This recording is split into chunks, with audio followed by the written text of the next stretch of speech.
to the preceding month figure of 45.0 that remained below the 50.0 index point threshold. The committee welcomed the sustained monetary and fiscal stimulus to revamp the domestic economy and hoped that the distribution of vaccines to subdue the pandemic will continue unabated. Committee noted the continued moderation in headline inflation year on year to 17.75% in June 2021 from 17.93% in May, the third consecutive month of this decline. The decrease was attributed to a marginal decline in both the food and core components to 21.72 and 13.09% in June 2021 from 22.28 and 13.15% in May 2021, respectively. The MPC noted that though headline inflation remained well above the ceiling of the central bank's 6 to 9% corridor, it expressed optimism that the current interventions by the CBN in various sectors of the economy will further depress inflationary pressure as output growth improves and the negative output gap closes. On the performance of the monetary aggregates, the committee noted that broad money supply M3 declined to 2.02% in June 2021 compared with 2.99% in May 2021. This development was largely driven by a slowdown in the growth rate of net domestic assets NDA and net foreign assets NFA. Net foreign assets contracted by 3.65% due to the contraction of the foreign assets holdings of the central bank, as well as non-interest, primary mortgage, and microfinance banks. The marginal decline in net domestic assets (NDA) reflected the slowdown in aggregate credit net, which decreased to 4.3% in June 2021 from 4.79% in May 2021. Accordingly, aggregate credit at the end of May 2021 stood at 24.23 trillion naira compared to 22.68 trillion naira at the end of December 2020. This represents year-to-date increase of 1.55 trillion naira. Under the bank's development finance initiatives, the bank granted 756.51 billion to 3,734,938 smallholder farmers cultivating 4.6 million hectares of land, of which 120.24 billion naira was extended for the 2021 wet season to 627,051 farmers for 847,848 hectares of land under the Anchor Borrowers program. For the agribusiness and small and medium enterprise (AGSMEs), the sum of 121.57 billion naira was disbursed to 32,617 beneficiaries, and for the targeted credit facility, 318.17 billion naira was released to 679,422 beneficiaries, comprising 572,189 households and 107,233 small and medium scale enterprises. Under the National Youth Investment Fund, the bank released 3 billion naira to 7,057 beneficiaries, of which 4,411 were individuals and 2,646 to small and medium enterprises. Under the Creative Industry Financing Initiative, 3.22 billion naira has so far been disbursed to 356 beneficiaries across movie production, movie distribution, software development, fashion, and IT verticals. Under our 1 trillion naira real sector facility, the bank has so far disbursed 923.41 billion naira to 251 real sector projects, of which 87 where in light manufacturing, 40 in agro-based industry, 32 in services, and 11 in mining. As regards the 100 billion naira healthcare sector intervention facility, so far we have disbursed 98.41 billion naira to 103 healthcare projects, of which 26 are pharmaceutical companies and 77 hospital services. Similarly, the sum of 232.54 billion naira has been disbursed to 5 beneficiaries under the CBN's Healthcare Sector Research and Development Intervention Scheme for the development of testing kits and devices for COVID-19 and Lassa fever. As regards the National Mass Metering Program, 36.04 billion naira has been disbursed to 17 meter asset providers under 9 discos for the procurement and the installation of 657,562 electricity meters. As regards the Nigeria Electricity Market Stabilization Facility NEMS 2, CBN has released 120.29 billion naira to 11 discos to provide liquidity support and stimulate critical infrastructure investments needed to improve service delivery and collection efficiency. On money market development, the net liquidity position and interest rates in the economy reflected the impact of the bank's liquidity management operations. Accordingly, the monthly weighted average interbank call and open buyback rates rose to 16.87 and 16.39% in June 2021 from 15.95 and 16.16% in May 2021, respectively. Committee noted the weak performance of the equities market despite the recent increasing patronage by domestic investors. The all-share index decreased by 1.28% to 37,947.18 on July 16, 2021 from 38,437.88 on May 31, 2021.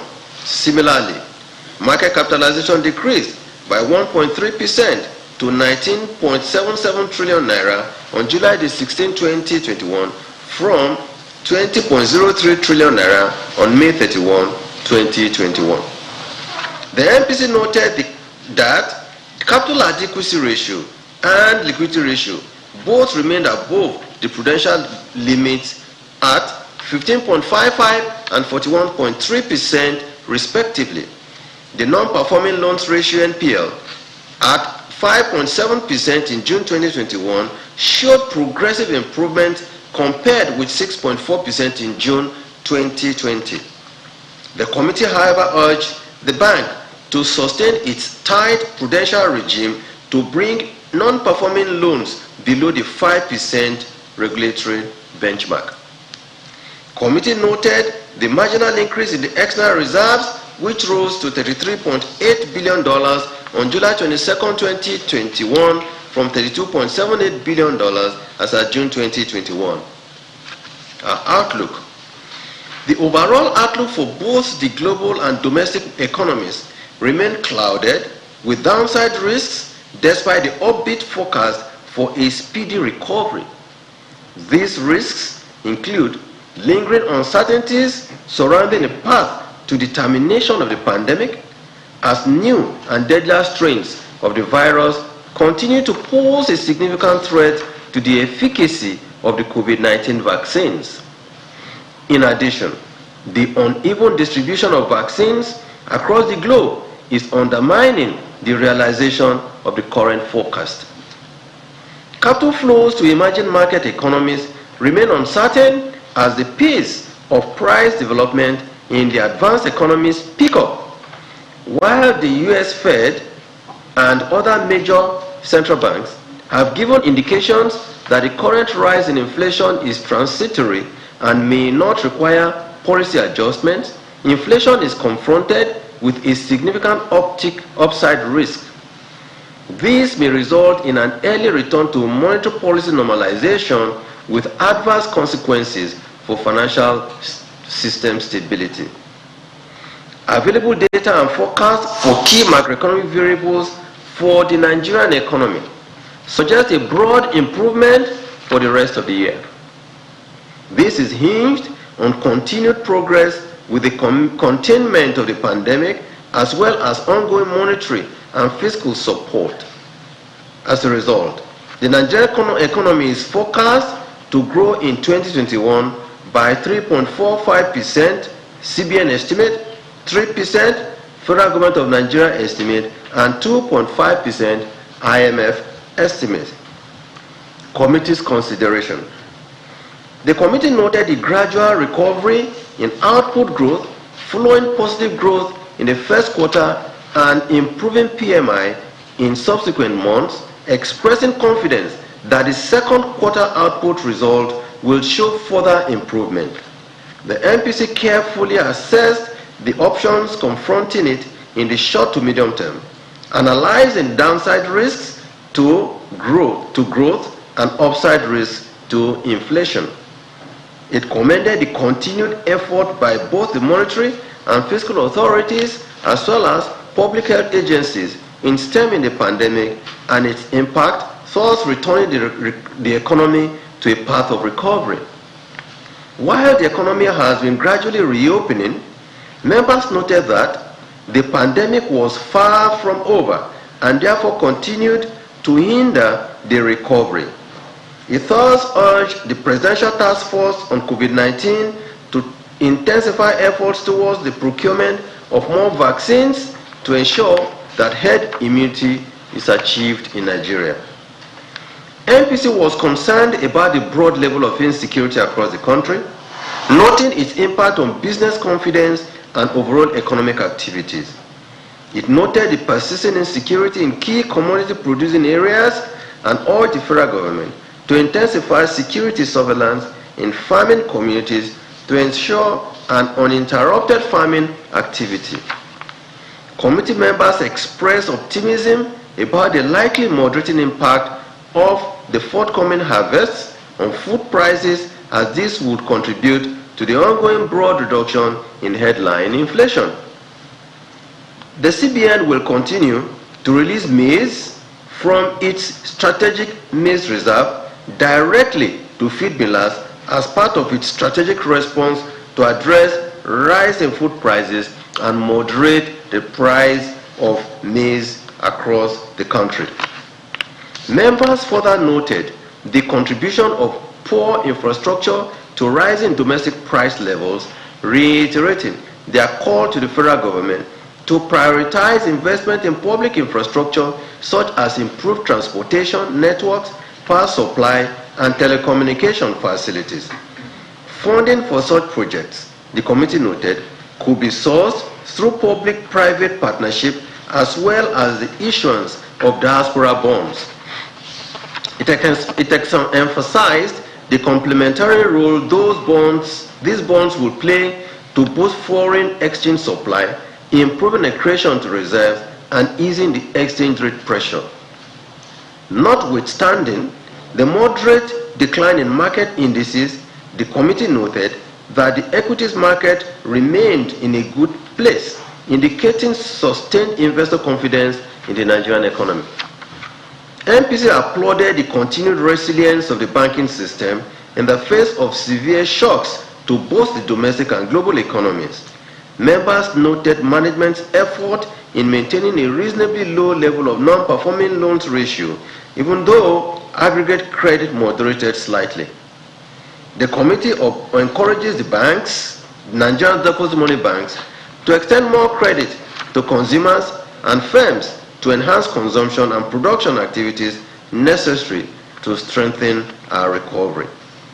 The committee members noted the persistent reduction in remittance of oil revenue to the Consolidated Revenue Fund, stemming largely from rising levels of cost under recovery and other obligations, particularly to joint venture contracts. The committee thus urged the government to continue to explore additional sources of non-oil revenues, as this would reduce the overdependence on a single revenue source. members applauded the efforts by the federal government to encourage the use of gas in motor vehicles and the payment for conversion of 1 million premium motor spirit petrol PMS driven vehicles to gas driven to reduce overall cost of PMS consumption. The committee encouraged the participation of private sector initiatives to develop and expand modular refineries, while it frowns at cross-border smuggling of PMS. The committee also noted the increased contribution of the non-oil sector to government revenue in recent times, which reflected the gradual diversification of the Nigerian economy and reduced reliance on crude oil export proceeds, and calling for increased support for the non-oil sector in the country. Overall, members were confident that the bank was taking the right steps towards the restoration of macroeconomic stability, while noting the downside risks to growth and the upside risks to price movements. Committee's decision. At this meeting, the MPC was delighted that inflation had begun to trend downwards, while output growth had remained positive. Committee, however, was of the opinion that there was a need to continue to put in place policy measures that will further and faster drive down inflation, while at the same time accelerate output growth to levels above population growth rate. Whereas the arsenal at its disposal had almost become fully exhausted, MPC believed that there is the need to continue to use those tools that had been adopted so far, even in a more aggressive manner. MPC therefore encourages the bank to continue to use its existing administrative methods to rein in inflation by the use of its discretionary CRR policy to mop up liquidity from the banking system as the need arises.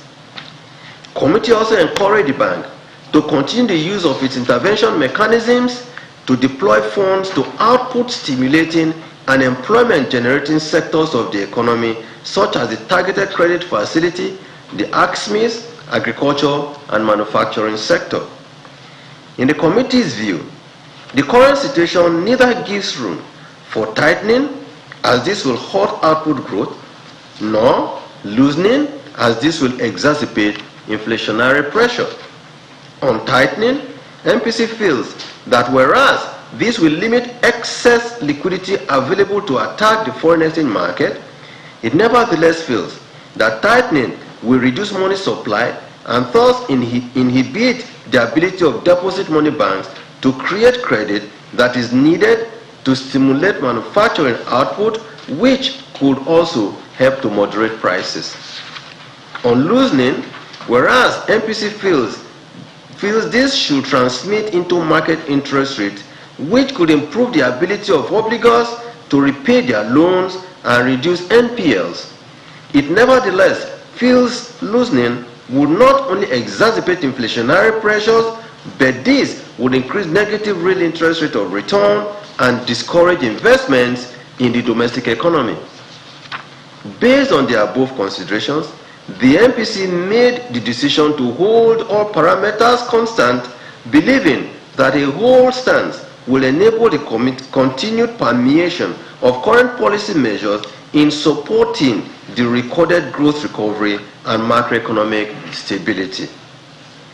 The committee thus decided by a unanimous vote to retain the monetary policy rate at 11.5%. In summary, MPC voted to 1. Retain MPR at 11.5%, 2. Retain asymmetric corridor at plus 100 and minus 700 basis points around the MPR, 3. Retain the CRR at 27.5%, and 4. Retain the liquidity ratio at 30%.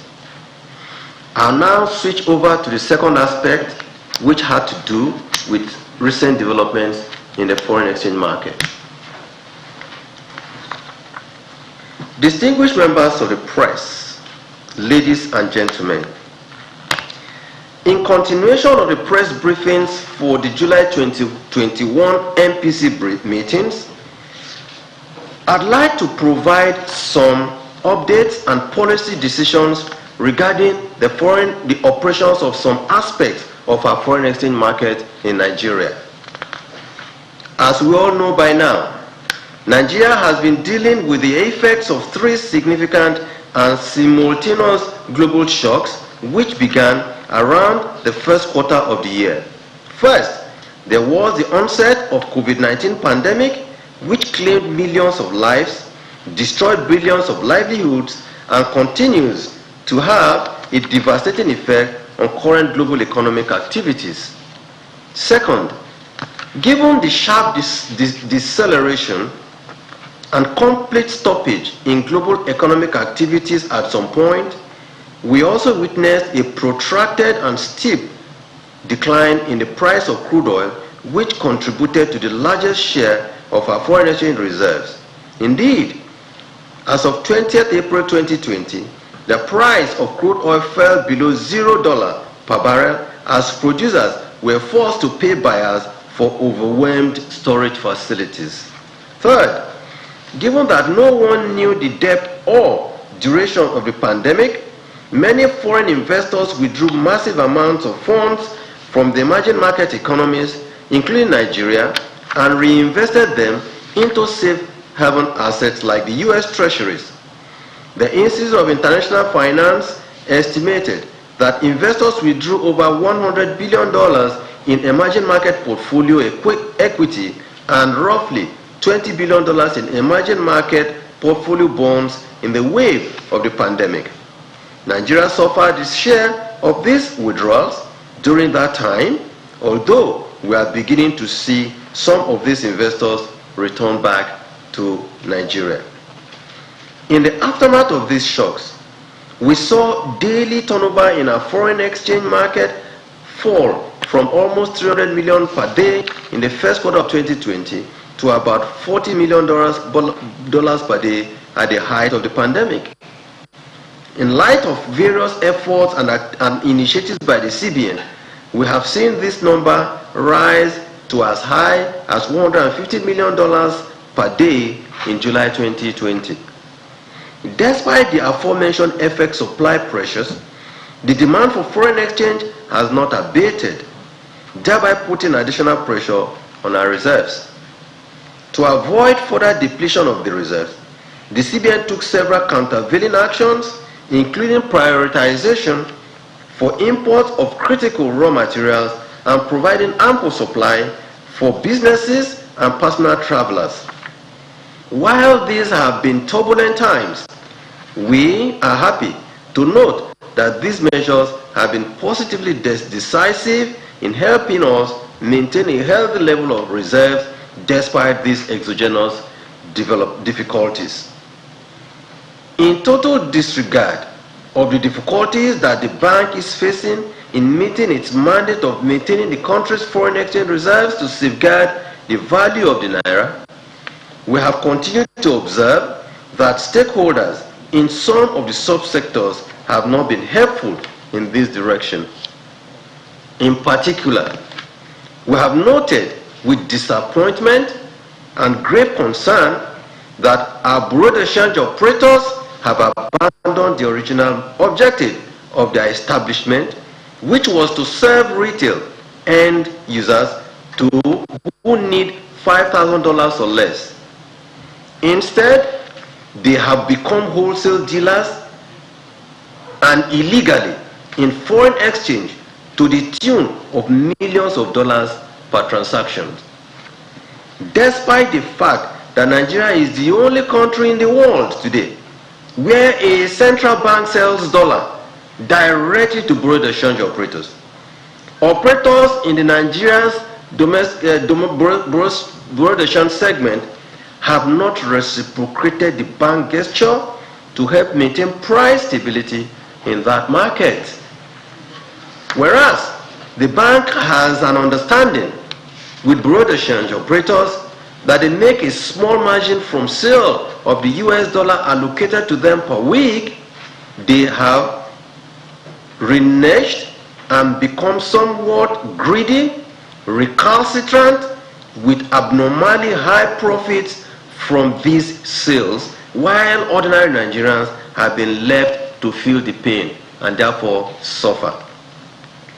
Given this rent-seeking behavior, it is not surprising that since the CBN began to sell foreign exchange to bureau de change, the number of operators has risen from a mere 74 in 2005 to over 2,700 in 2016 and almost 5,500 BDCs as at today.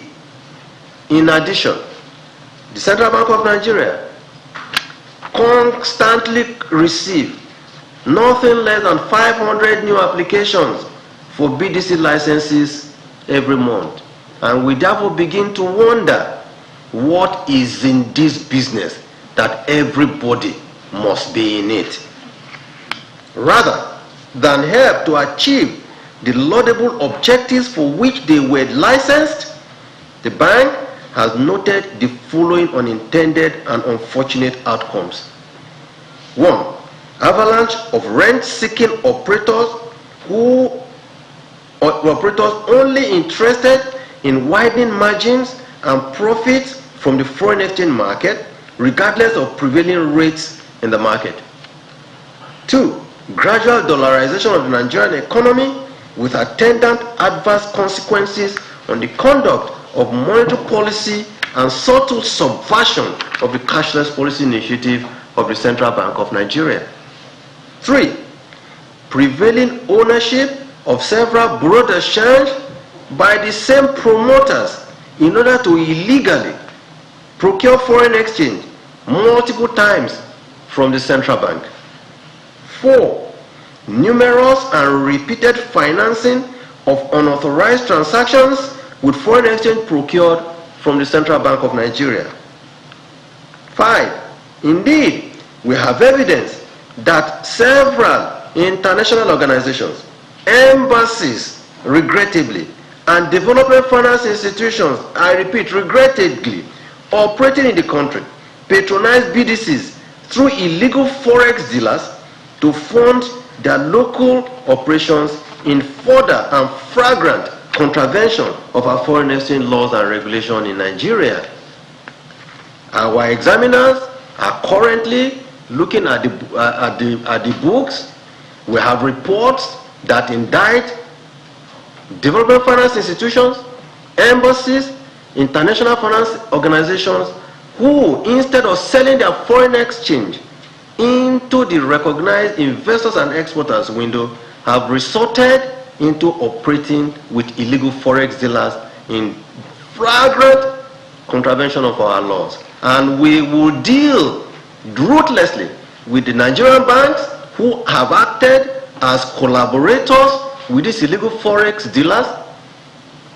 We will deal with them ruthlessly because they have allowed their banking and payment system infrastructure to be used to facilitate this illegal dealing in foreign exchange. As for those foreign organizations involved, we will report them to their regulators. We will write to those organizations seeking their understanding and that they must desist. If they seek to operate in Nigeria, they must go through the right channels through which they must procure either foreign exchange or procure naira for their domestic operations. For avoidance of doubt, such transactions should have been done at the transparent investors and exporters window. These unintended outcomes have placed an unsustainable and enormous financial burden on the CBN and our limited foreign exchange. The CBN sells $20,000 to over 5,500 BDCs per week. This amount translates to about $110 million per week and about $5.72 billion per year. This is a scarce resource, and Nigeria's central bank, the Nigerian government, cannot continue to allow this unwholesome practice to continue in Nigeria. This is a huge hemorrhage on our scarce foreign exchange reserves and cannot continue, especially because we are also concerned that Bureau de Change have become a conduit for illicit financial flows. Indeed, the facts abound that BDCs have turned themselves into agents that facilitate graft and corrupt activities of people who seek to conduct illicit funds flow and money laundering in Nigeria, and we will go after all of them. Throughout this meeting of the Monetary Policy Committee, we extensively debated these matters and independently with each member of the committee exhibiting accurate and deep understanding of the issues at stake. After these exhaustive and comprehensive deliberations, the management of the Central Bank will, with the full support of the committee, reach the following decisions which will take immediate effect. A. First, the Central Bank will henceforth discontinue the sale of foreign exchange to Bureau de Change operators. B. The bank will no longer process or issue new licenses for BDC operations in the country. This stoppage extends to all licenses being currently processed regardless of the stage of that processing. C. The bank would henceforth channel a significant portion of weekly allocations currently meant for BDCs to commercial banks to meet legitimate FX demand for ordinary Nigerians and businesses, whether for small-scale imports, medical bills, educational expenditure, personal and business travels, or any other legitimate needs as prescribed by the CBN's foreign exchange manual. D. All commercial banks in the country will, with immediate effect, create a dedicated teller point in designated branches for sale and disbursement of foreign exchange to customers who desire FX for legitimate purposes. For emphasis, the public should note that once a customer provides the basic documentation to purchase foreign exchange, all banks must immediately, either on demand or within a stipulated time frame, sell foreign exchange to the customer. Any customer who does not receive foreign exchange along these lines must report this to their bank, and where they are unsatisfied with the resolution, they are required, indeed they must, contact the CBN on our toll-free line number 070-02255-226. I repeat, 070-02255-226, or email cpd@cbn.gov.ng. Repeat, email cpd@cbn.gov.ng to lodge a complaint with details of the bank's transaction. In closing, let me note, very importantly, that these measures are not intended to be punitive on anyone or any group. Rather, it is meant to ensure that the CBN is better able to carry out its mandate in an effective and efficient manner, which guarantees preservation of our scarce commonwealth and that our hard-earned financial system stability remains intact to and for the benefit of Nigeria and all Nigerians. I thank you for your attention. Thank you, Governor of the Central Bank of Nigeria. And that was a communique of the 280th meeting of the Monetary Policy Committee of the Central Bank of Nigeria, held today, the 27th of July, 2021. And as is usual, we'll take a number of questions We have a number of correspondents here, and some others have also given us their questions.